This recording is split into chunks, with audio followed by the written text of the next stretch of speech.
जागतिक महिला दिनानिमित्त लोकशास्त्र न्यूजच्या माध्यमातून भाजपच्या नगरसेविका माधुरी बोलकर यांची रोखठोक मुलाखत घेण्यात आली।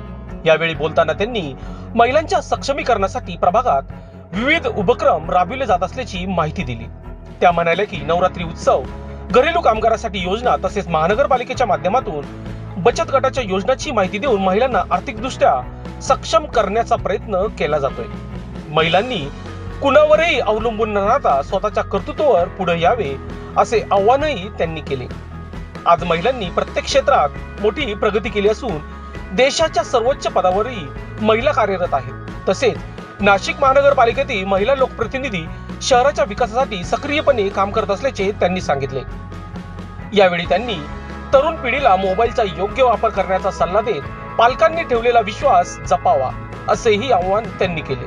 तसेच नाशिक जिल्ह्यातील प्रभाग क्रमांक 10 व सातपूर परिसरातील सर्व महिलांना जागतिक महिला दिनाच्या शुभेच्छा दिल्या। वहिनी, तुमचं लोकशास्त्र न्यूजमध्ये हार्दिक स्वागत आहे। आज प्रामुख्याने महिला दिन आहे आणि लोकशास्त्र न्यूजच्या माध्यमातून तुम्हा सर्व महिलांना शुभेच्छा आहे। काय सांगाल वहिनी, आज महिला दिन आहे, महिलांसाठी महापालिकेच्या माध्यमातून काय त्यांना योजना वगैरे राबवल्या जातात का आपल्याकडून? प्रथम सगळ्यांना नमस्कार।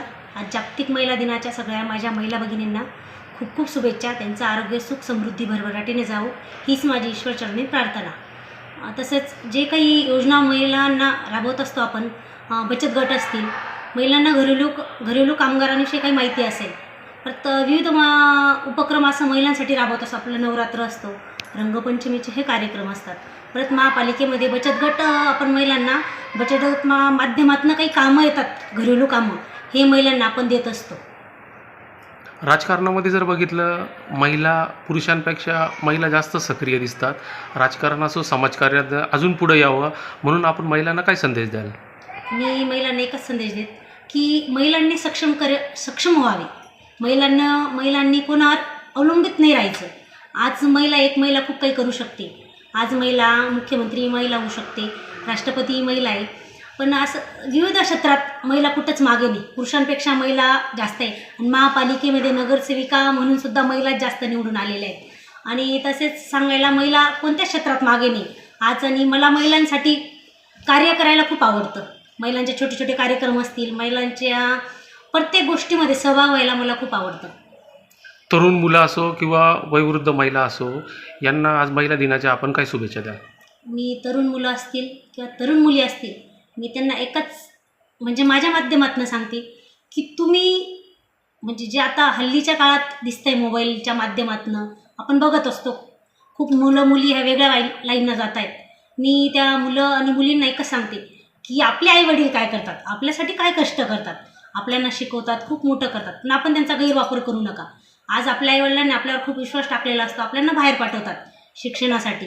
आपल्या आईवडिलांनी आपल्या आईवडिलांना माहीत नाही आपण काय करतोय।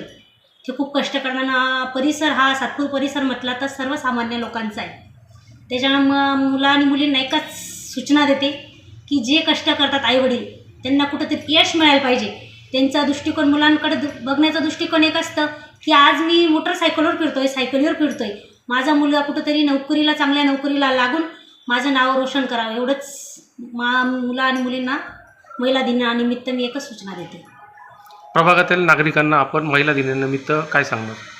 आज प्रभागातील सगळ्या महिला पुरुष गटांना महिला दिनानिमित्त एकच सांगते, जे काही प्रभागामध्ये ज्या काही अडचणी असतात त्या नक्की एक बहीण म्हणून, एक मुलगी म्हणून तुम्ही माझ्यापर्यंत पोचवा।